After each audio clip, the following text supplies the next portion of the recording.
Okay, so I believe it's time for us to start, and there will be more people joining us. Like I said, we're expecting close to 50 to join us eventually. So maybe Julia, take it away. Absolutely. So thank you very much. You did already the introduction kind of all of us, and we are thrilled to have you over here and spend time with us and to celebrate the International Mentors Day today, together with the one and only IAPCM, International Authority for Professional Coaching and Mentoring.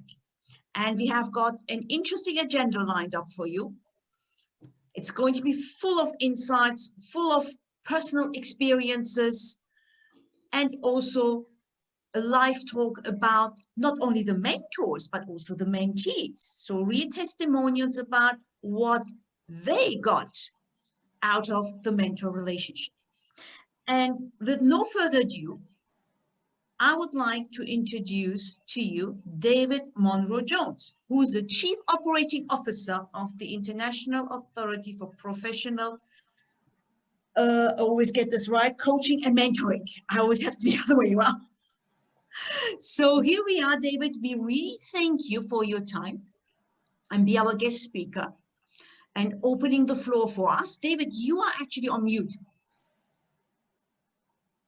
Yeah, it happens a lot that I've some of my best speeches come through when I'm on mute. This is great. That's very impactful.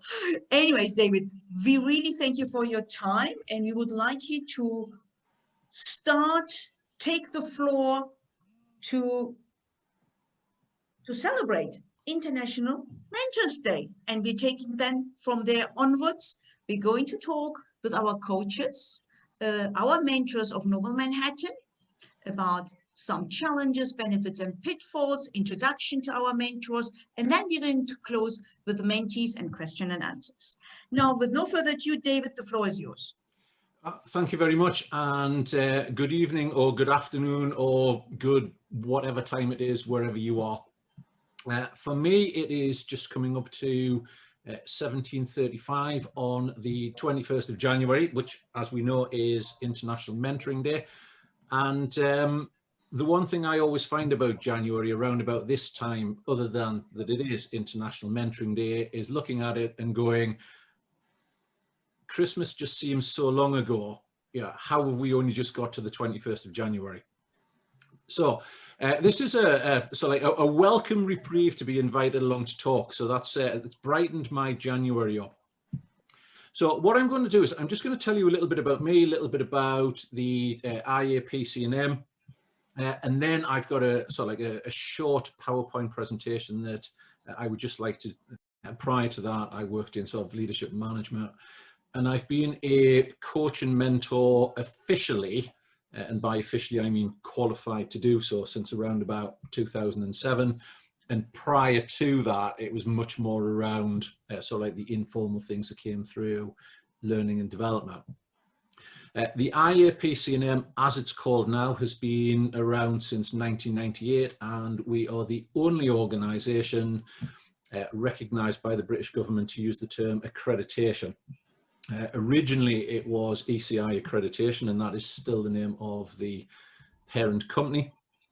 And what that means is that we are really, really good at accreditation for coaches, mentors, and training providers.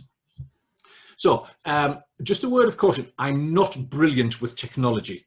I'm one of these people who's quite happy to use it, but have no idea how it actually works.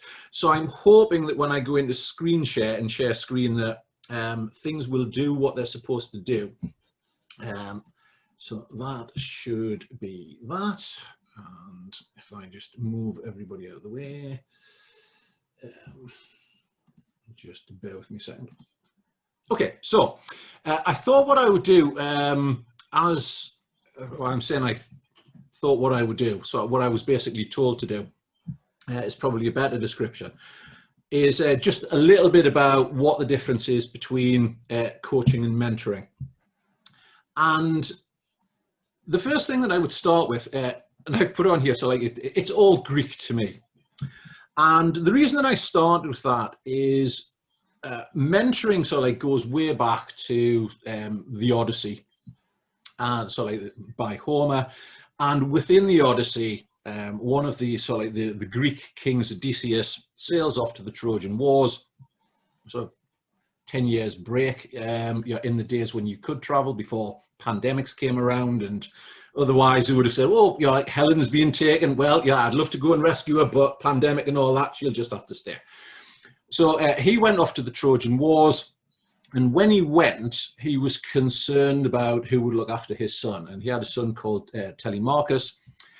So he left Telemachus with a friend of his called Mentor.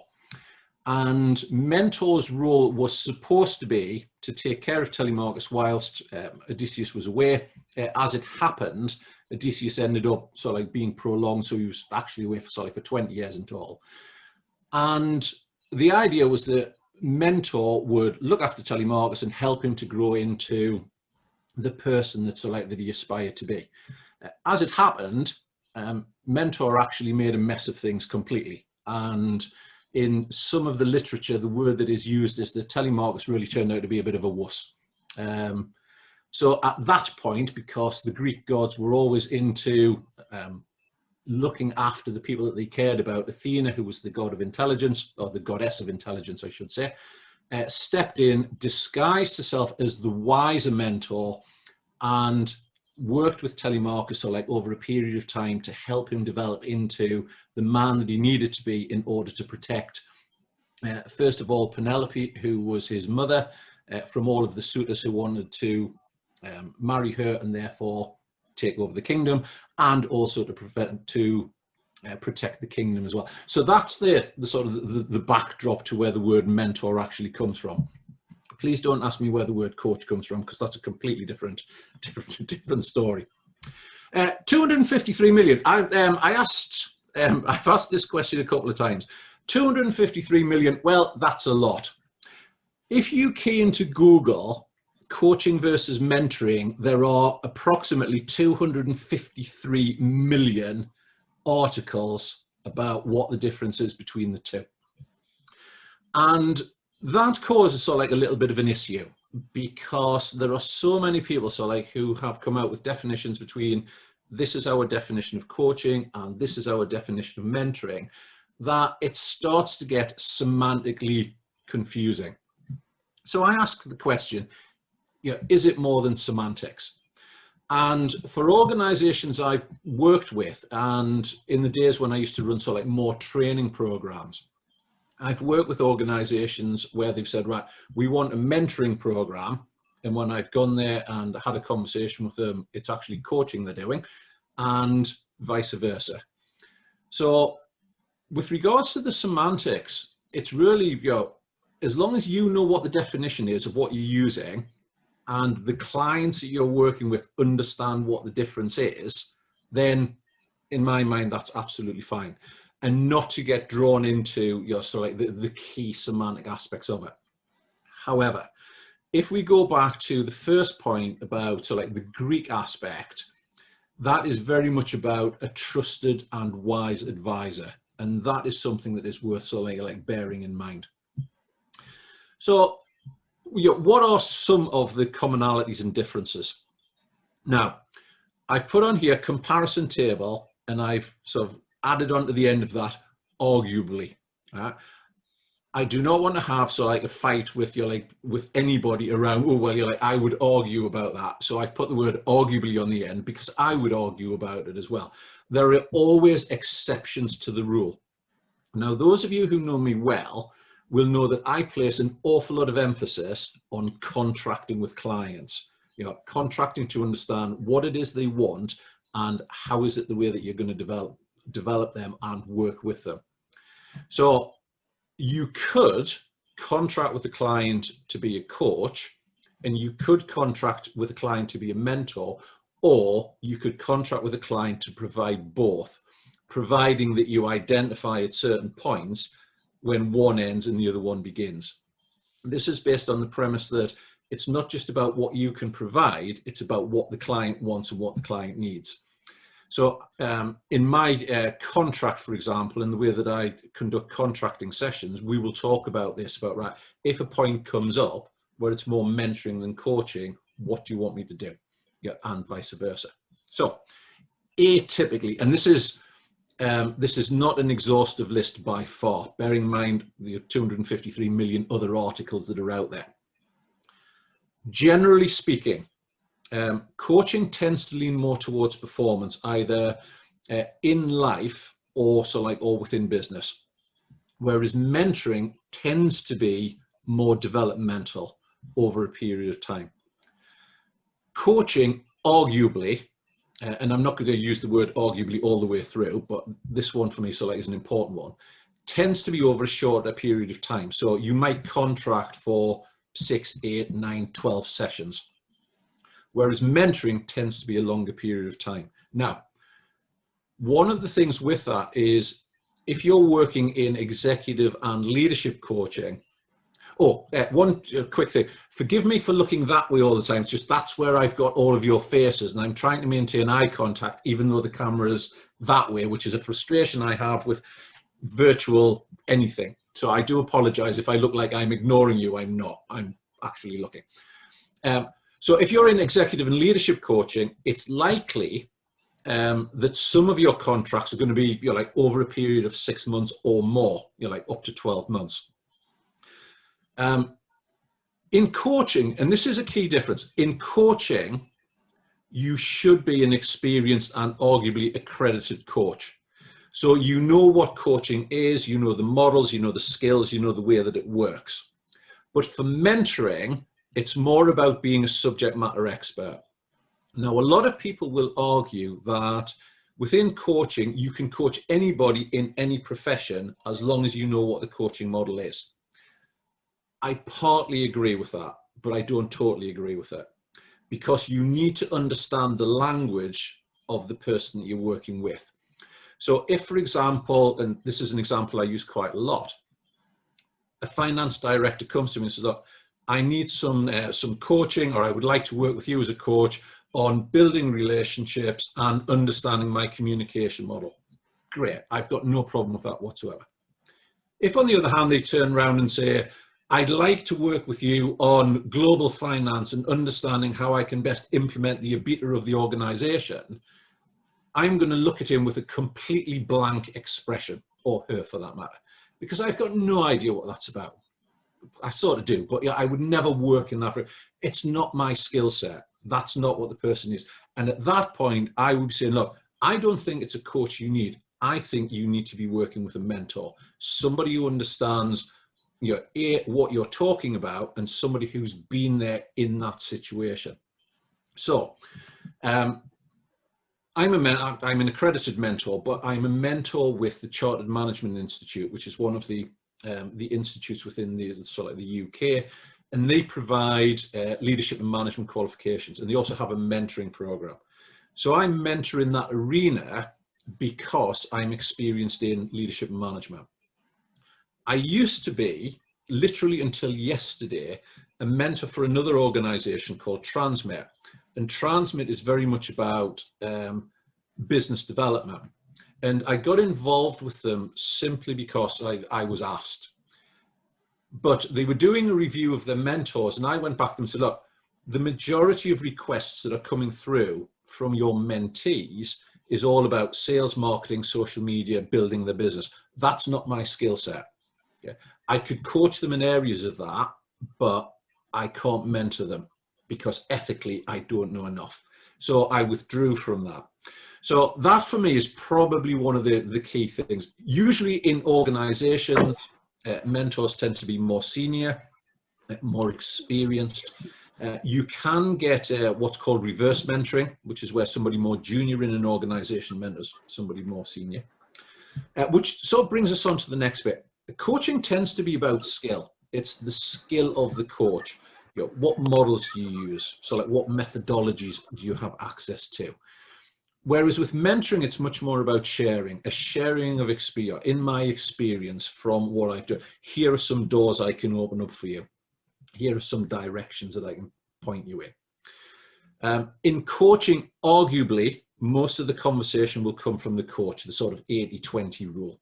It'll be very much about, ask a question, let the coachee talk, ask a question, let the coachee talk. And within mentoring, it's likely that it'll come from the other way. There'll still be the same sort of questions.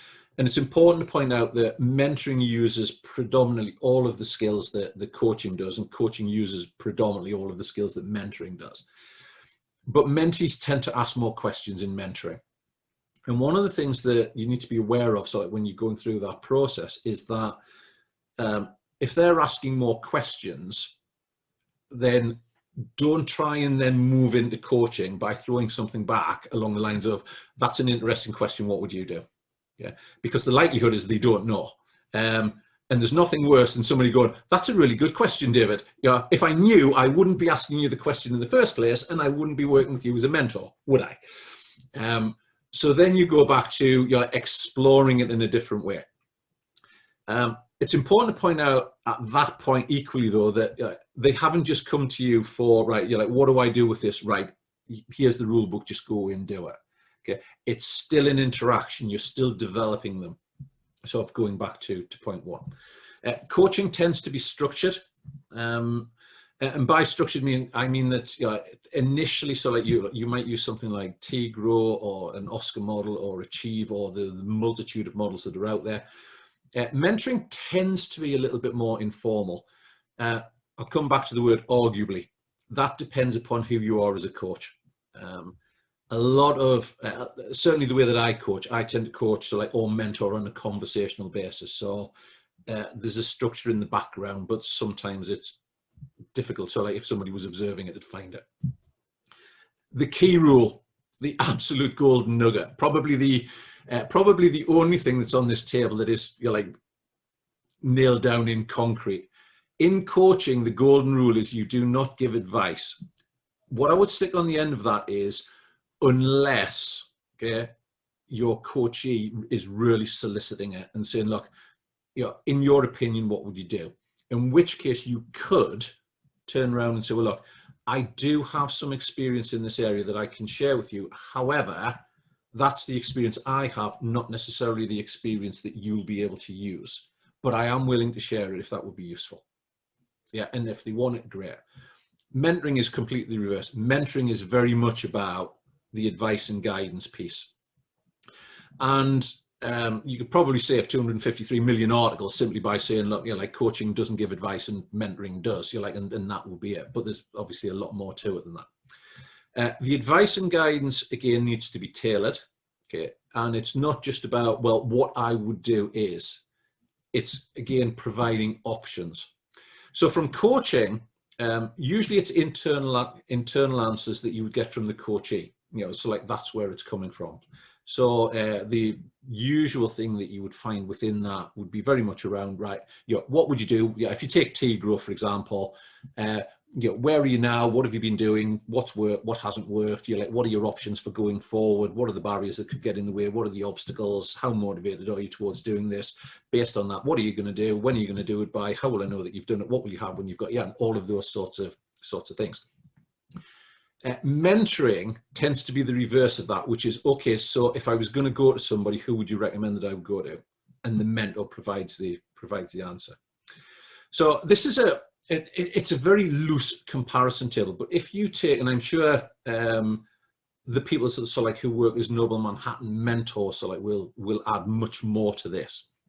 But if you think about your role as a mentor for people on programs, okay, if you're coached and then you provide feedback and you provide observation, that's much more mentoring. So mentoring is very much about, what do you see, what do you hear, what's going on. It was described at one point that coaching brings out the best in the individual and mentoring brings out the best in the individual based upon your experience.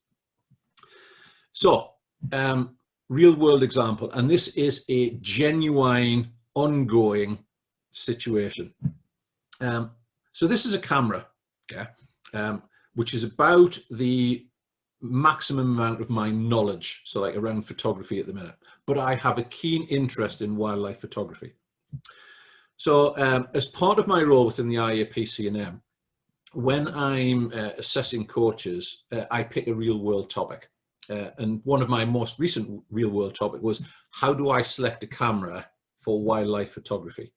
So if we walk through that in the, so like the way that the coaching session would go, it's very much about what is the topic. I'm trying to work out how to find a good wildlife photography. Great. What's your goal for the session? I'd really like to be able to narrow that down, understand where I'm going. Fantastic. Where are you now? I've done this research, right? Great exploration of that. What are your options? Well, I could talk to these different providers. Great. What are you going to do in terms of going forwards? Well, what I'll do is I'll contact some more of these providers. I'll ask them more questions, and then based upon the information I get back, I can make my decision. Okay. Coaching, camera, check. Mentoring. I have a mentoring session with a professional wildlife photographer who's been there, seen it, and done it. Okay.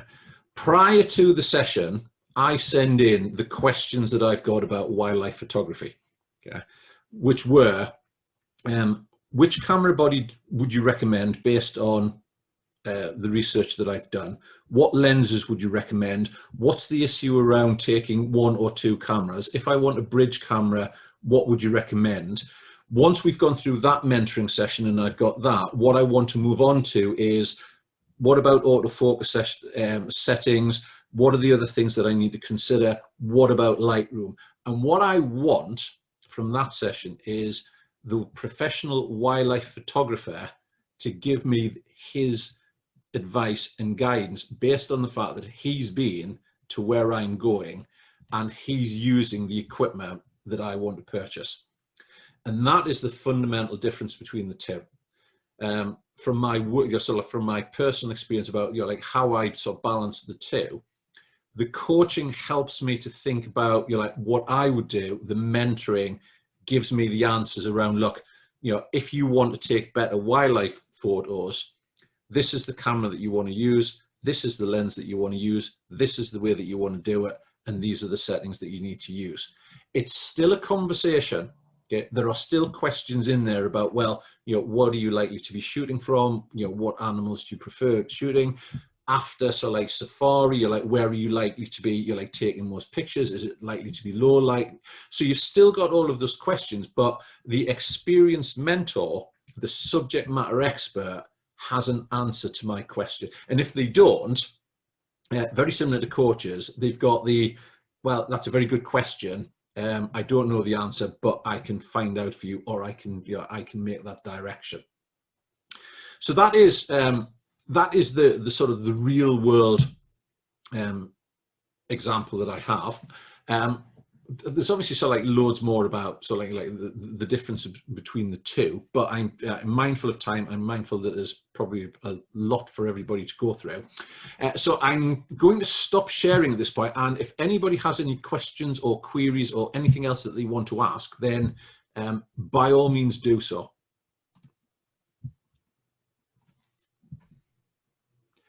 That's just what I like to say, a stunned audience. Well, if you just stick with us until a little longer, I'm sure people will warm up, and we have certainly allowed at the end of the meeting also a few minutes for quick Q&A. Awesome. So between now and the end of the meeting, maybe. Yep, that's absolutely fine.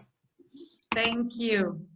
Thank you, David, very much. That was really explanatory. And anyone who has just a question which comes up, you can put it also into the chat. But we're going to have time as well afterwards. So we really catered that in.